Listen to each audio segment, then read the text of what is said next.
again. Good to see you. Hello, Welcome, hello. welcome. Hello. Welcome. I'm Ed, and this is, Eric? hey, we are excited to be able to bring the program back to you again.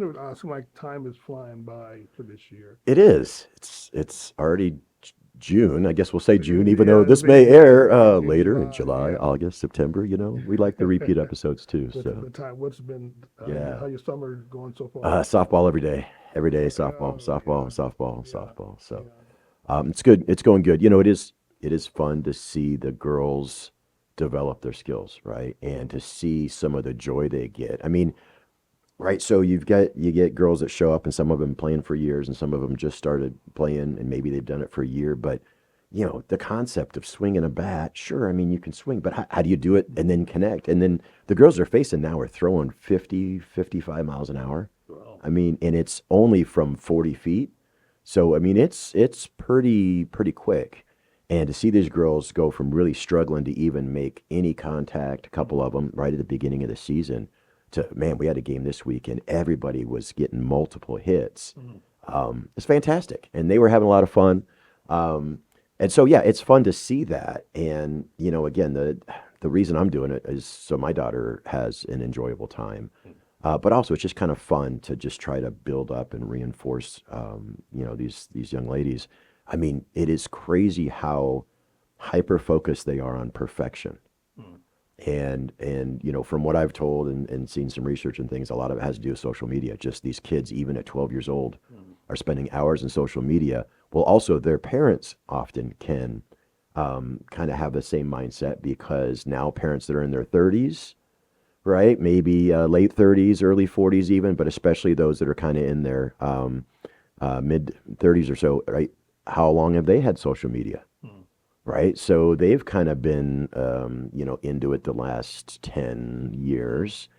And just all that just, drives perfection mindset, which is super damaging, Yeah. because Oh it'll yeah. take something that could be an enjoyable experience and cause so much stress and anxiety and so much self hatred and self doubt Mm-hmm. in something silly as softball, which is That's supposed to be fun, softball. right? So that's why I just think one of the things I really enjoy from it is just helping to kind of invest in these 11 and 12-year olds, and hopefully plant some seeds for them that let them know that, hey, man, just you're gonna fail in life a Mm-hmm. lot, Sports is a good teacher on right? success And and failure. exactly, and your worth has absolutely nothing to do with whether or not you struck out or got a double, right? That's not your worth, right? You control the work that you put in, the effort, you control your attitude that you have, but you're valuable as a teammate, right? You're valuable because you simply are, right? Where were you 45 years ago? Oh, dude. Because the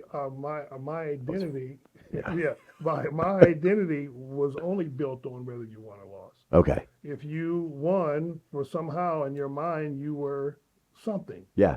When you lost, you were nothing, Okay. and you carried those feelings of you measured your value, which we're talking about value today. You measured your value on wins and losses. Yeah.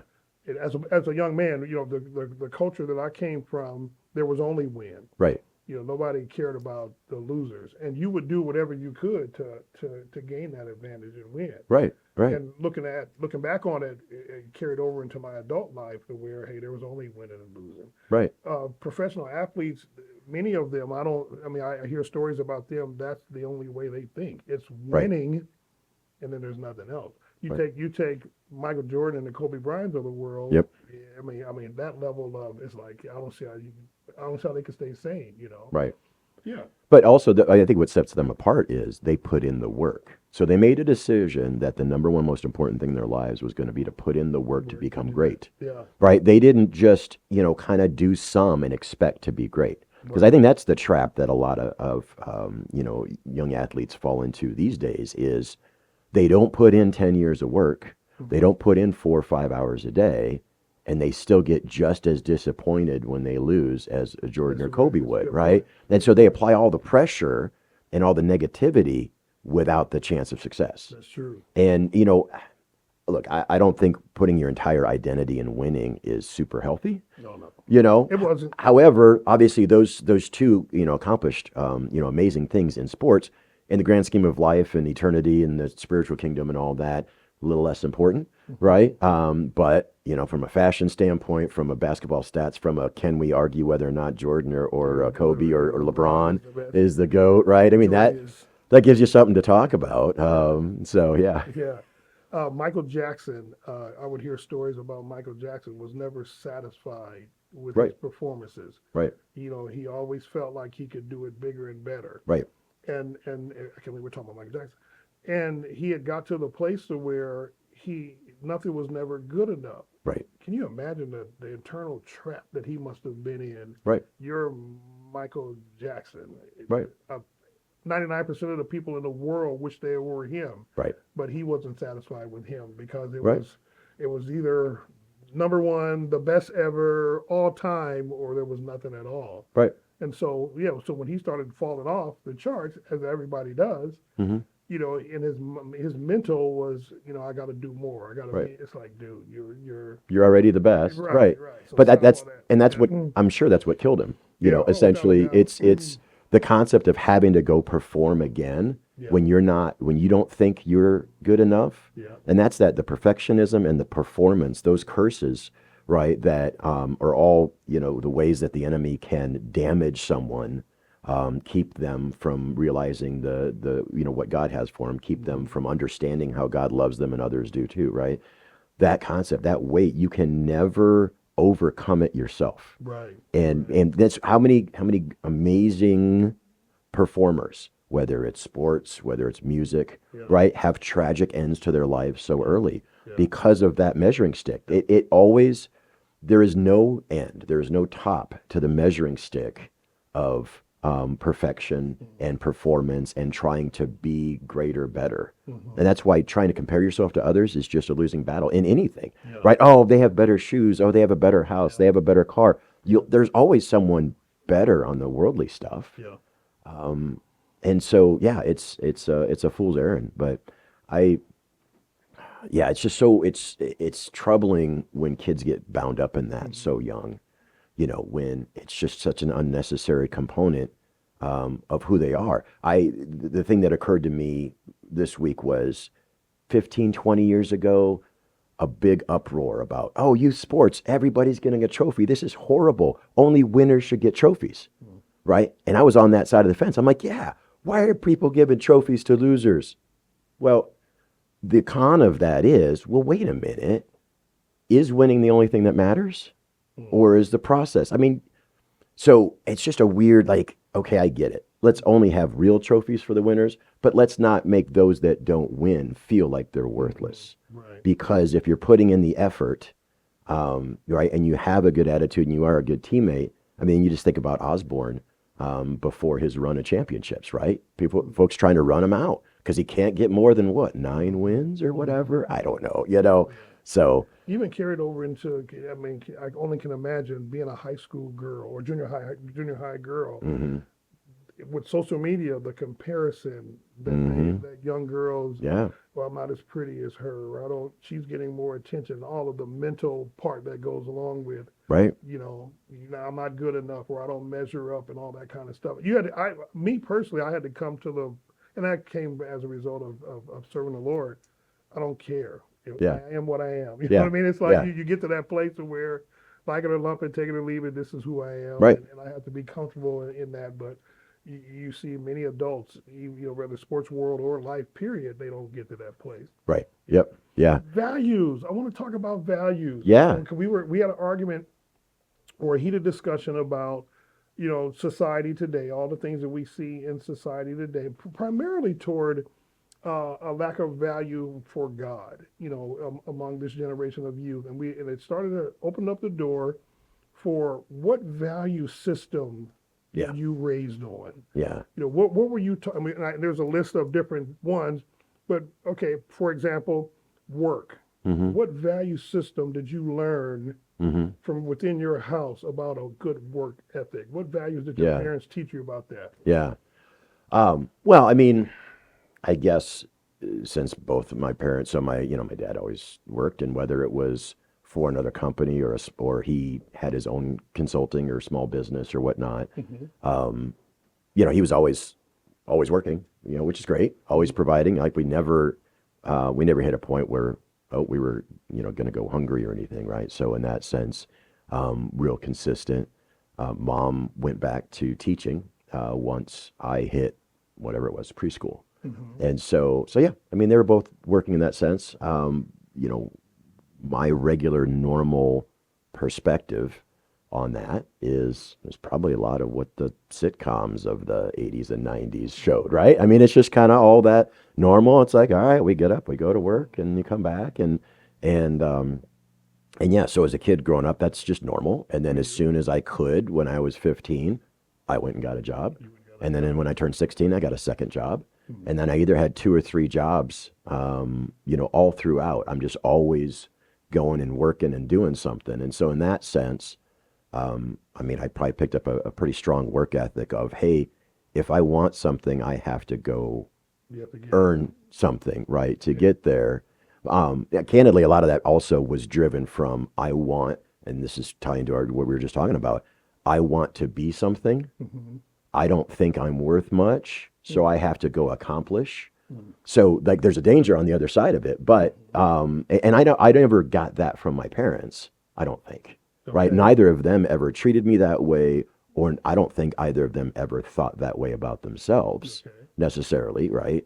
But that's how I kind of viewed it of, I want to like, hey, I'm really smart. I want to accomplish a lot and I need a title. I need a role. I need something, right? So that was maybe the danger of it. But yeah, always thought, yeah, just go get yourself a job and go earn your money and go pay for your place and whatever. Yeah, for me, my mom always worked. I mean, Yeah. long hours. She didn't take days off. Mhm.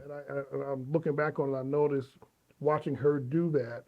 My value for having a job and making money and paying your bills, that value system was taught in me Yeah. by watching her. Yeah. Over the years and that kind of thing.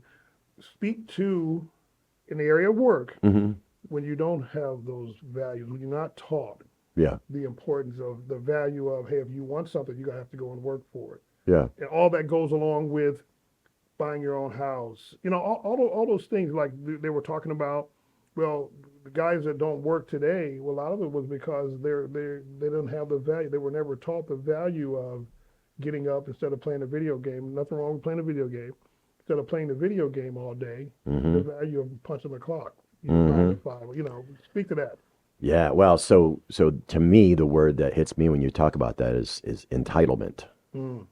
And the funny thing about it is the government calls all the benefits they give to poor folks, right, entitlements, which is completely the wrong message to send. Nobody is entitled to live off somebody else's work, right? And so the concept of the government programs that came out was to help people that are in a rough patch or that were disadvantaged in some way that was beyond their control. And it's like, well, okay, let's try to give them a jump start so they can move on. But of course, the programs have completely gone way out of control. Now you have people living on them, and the tax laws and the entitlement programs are structured in such a way where you can't actually achieve, right? You hit this donut hole where, hey, if I really want to go work and earn a little bit more, I lose all my support mechanisms. And now I just took a 50% pay cut by going and getting a job, right? And so these things that's a massive conversation that needs massive reform.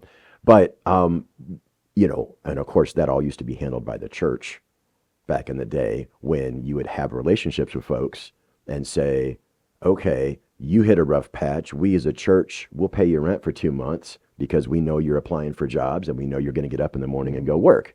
As opposed to the government's just like, hey, I can send them hey, I applied for this job, but I didn't get it. And now I get another 4 weeks of unemployment or whatever, right? I mean, it's just the accountability component isn't there. And that begets more of the upside down value system, I think, which is, man, if you're not wired to go do something to provide for yourself, then you end up in a position where you can doubt your self-worth. And so if you don't have that value inherently, and there's 100 different reasons why you may not have it inherently, it's like, how do you gain that value, right? Yeah, it's just, I mean, and again, none of that is blame, right? I'm not blaming folks that are in any position. I'm not blaming anybody that takes government aid. I was actually just texting with a friend on my way down about a situation they're going through, and I basically said, "Hey, look, what's funny about this is I always knew government programs were suboptimal, but when I actually had to experience one 20 some odd years ago, that's when I gained a new level of disdain for government programs because I realized how bad they are and how much they encourage bad values." You use the word entitled. Yeah. What would you say about, well, my daddy is rich and he owns the company and Hmm. I'm not going to work. I'm just going to inherit all of what he built. Yep. That's also entitlement, Yeah. right? Yeah. And so that's the funny thing is it has nothing to do with wealth. Mm. It's perspective, right? I mean, I think right, God made us in a way where we are to do something productive and fruitful. That does not mean we are to be driven for perfection. Doesn't mean that we have to each go out and work 80 hours a week on fruitless enterprises and things. Again, we have different seasons for things. There are amazing people that spend long hours in coal mines or factories or things, and that's where God has placed them. And so again, I'm not bemoaning any specific enterprise, but yes, you can feel entitled no matter how much money you have, no matter what your situation is. And a lot of the macro political issues we have right now come from trust fund kids, Mm. right? So you have this entire culture, and sorry, I use trust fund kids broadly, trust fund and taxpayer funded kids. There's been a huge growth over the last 20 years of confiscating taxpayers' dollars and funneling through government programs. And if you know the right people in Washington and otherwise, you can create programs that get funded by confiscating tax dollars, right? Because through the federal tax program. And those folks are paying themselves fantastic wages for doing almost nothing beneficial. And so there's billions in the ecosystem that are out there floating around. And so then you get these folks that haven't really had to work, right? They've gone to school, and then they've gone to more school, and then they get picked for some program, and they're like, all right, here's your six-figure income, and you're just going to write things and show up places, and that's entirely entitled. And so if it's untethered from the impact of those decisions, if they don't have the benefit of living through things, then you end up with crazy consequences that are impacting the rest of us that are simply doing work, paying our taxes, trying to provide for our families, right? And not living entitled. I love that. What about relationships? What value system? And you don't have to go like maybe to you, but where you were raised or what you saw coming up. What value did you learn about relationships? Because the divorce rate, I forget the exact number of the divorce rate today. Kids are being raised in single homes and all those type of things, and all the dynamics that goes along with that. Yeah. What value?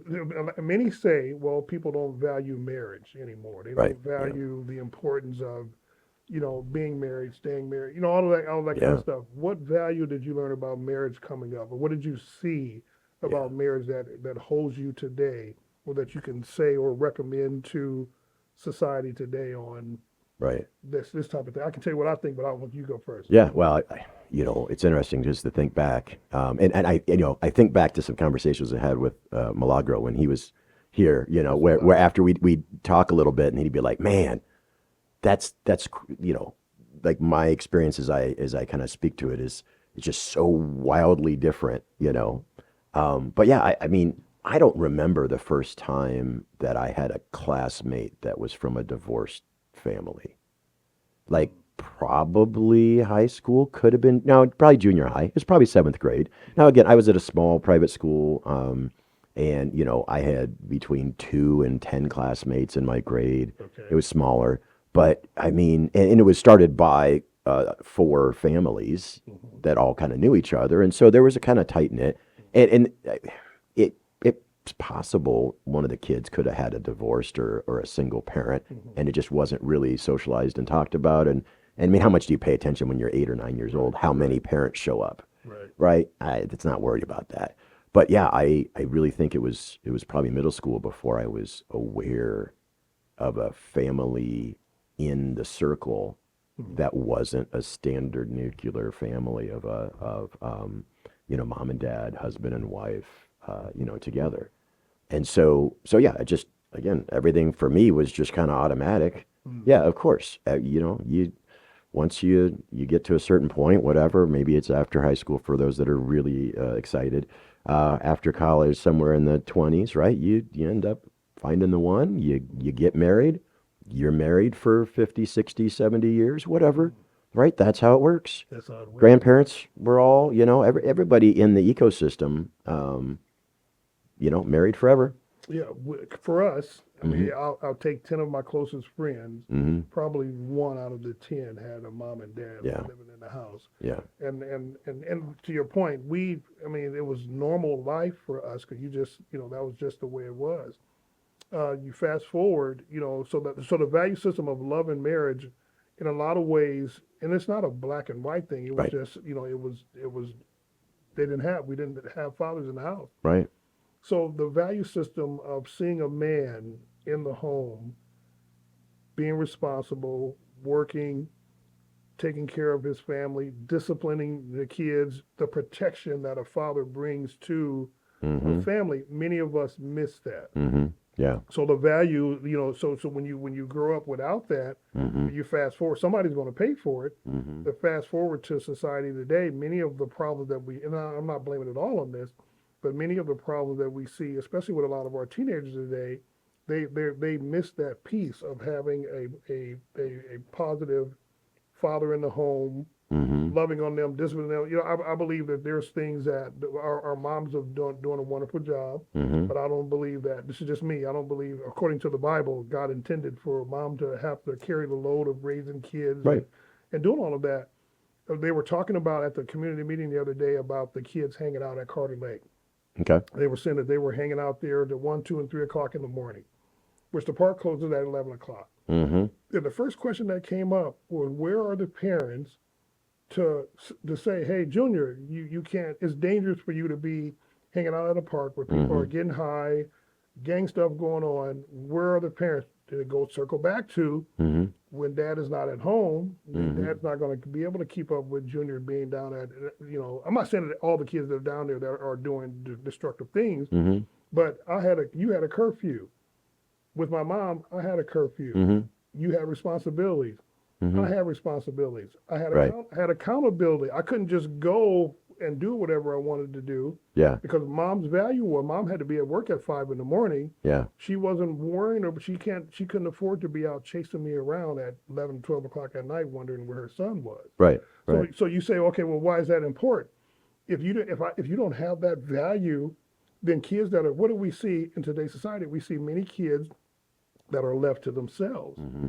because, and like I said, I'm not knocking parents, but I'm challenging parents that we have parents are tired. I get that. I hear stories all the time about, hey, Johnny is 16 now and I can't fight with him. I'm tired. Mom is tired of fighting Right. with him. Right.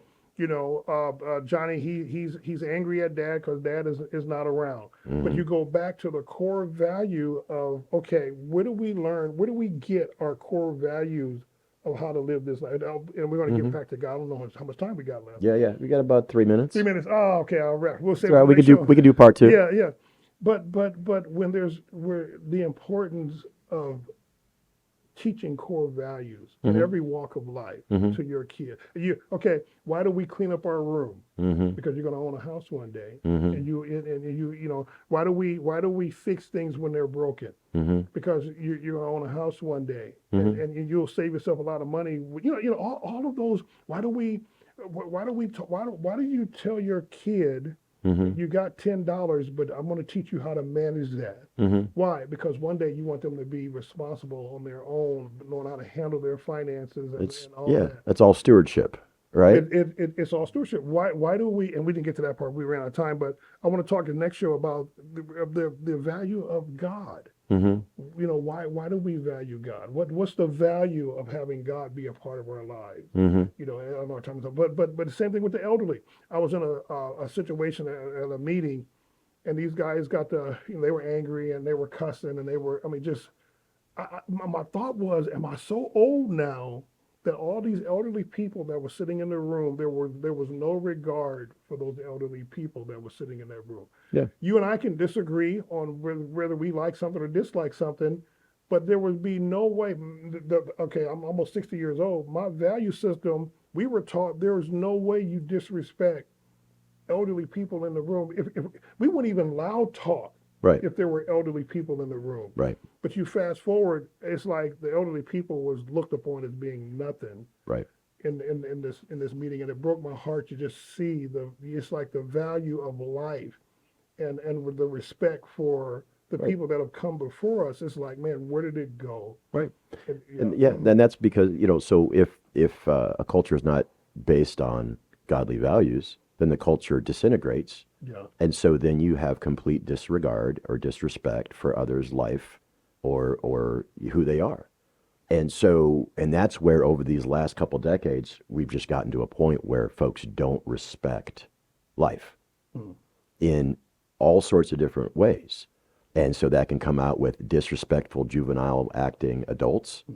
That can come out with disrespectful juvenile acting juveniles, right? And all sorts of things. So yeah, I mean that's great. I think when we meet next time, we can kind of start talking about why godly values are important, and how it doesn't matter, status of wealth, doesn't matter age, doesn't matter zip code, address. right. Right. At the end of the day, if whatever values we have are not based on something that doesn't change, maybe we want to even start with the premise that godly values are right. But the challenge is if the values are based on something that's fungible, something that can change, something that can be voted one way or the other, or something that a mob can influence versus an individual, right? If values are fungible, then how do you have a productive society? So. Until next time, we walk by faith, not by sight.